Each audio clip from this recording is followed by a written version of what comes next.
अस्सलाम वालेकुम व्यूअर्स, कैसे हैं आप लोग। उम्मीद करती हूँ कि ठीक होंगे गाइस। आज की मेरी इस वीडियो में मैं आपको बताऊंगी कि कौन सी स्पेशलाइजेशन एरियाज़ को आप चूज़ कर सकते हैं बीएस साइकोलॉजी और एमएससी साइकोलॉजी करने के बाद। बीएस साइकोलॉजी भी हमारे पास 4 साल का हो, 8 सेमेस्टर हो और क्रेडिट आवर्स 132 तक हो, तो ये इक्विवेलेंट टू मास्टर्स होती है। तो अगर और मास्टर्स एमएससी जो है वो भी मास्टर होती है। तो मास्टर करने के बाद आप एमफिल में लेंगे एडमिशन, और एमफिल साइकोलॉजी के अंदर आप एडमिशन लेंगे और उसके अंदर जो है वो आप स्पेशलाइज्ड एरियाज़ को चूज़ कर सकते हैं।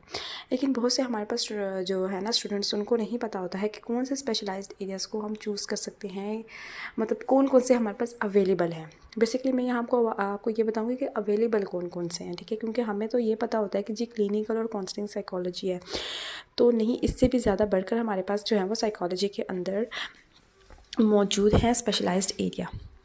क्लिनिकल सबसे पहले हम बात कर लें तो हमारे पास क्लिनिकल साइकोलॉजी का जो है वो एमफिल के अंदर मौजूद है। उसके बाद काउंसलिंग साइकोलॉजी के अंदर भी हमारे पास एमफिल में ये एरिया मौजूद है। उसके अलावा cross cultural psychology, industrial and organisational psychology, उसके अलावा कम्युनिटी साइकोलॉजी, उसके अलावा स्कूल साइकोलॉजी, उसके अलावा मिलिट्री साइकोलॉजी, उसके अलावा साइकोलॉजी ऑफ स्पेशल एजुकेशन के अंदर भी हमारे पास मौजूद है। उसके अलावा साइकोलॉजी ऑफ जेंडर में भी मौजूद है, कॉग्निटिव साइकोलॉजी के अंदर भी मौजूद है। उसके अलावा एबनॉर्मल साइकोलॉजी के अंदर भी मौजूद है। उसके अलावा सोशल साइकोलॉजी के अंदर भी। उसके अलावा कंज्यूमर साइकोलॉजी में भी हमारे पास स्पेशलाइज्ड एरिया जो है ये वाला मौजूद है। उसके अलावा ग्रुप साइकोलॉजी, उसके अलावा ऑक्यूपेशनल हेल्थ साइकोलॉजी, लाइट का इफेक्ट जो है ना, मतलब रोशनी जो है ना वो बार बार चमक रही है, तो इस वजह से मुझे जो है ना उसको ऐसे करना पड़ रहा है मोबाइल को, सॉरी। तो उसके अलावा हमारे पास पॉजिटिव साइकोलॉजी मौजूद है। उसके अलावा हमारे पास ह्यूमन कंप्यूटर इंटरेक्शन साइकोलॉजी भी मौजूद है। उसके अलावा हेल्थ साइकोलॉजी मौजूद है। उसके अलावा क्रिमिनल साइकोलॉजी मौजूद है। उसके अलावा हमारे पास फोरेंसिक साइकोलॉजी मौजूद है।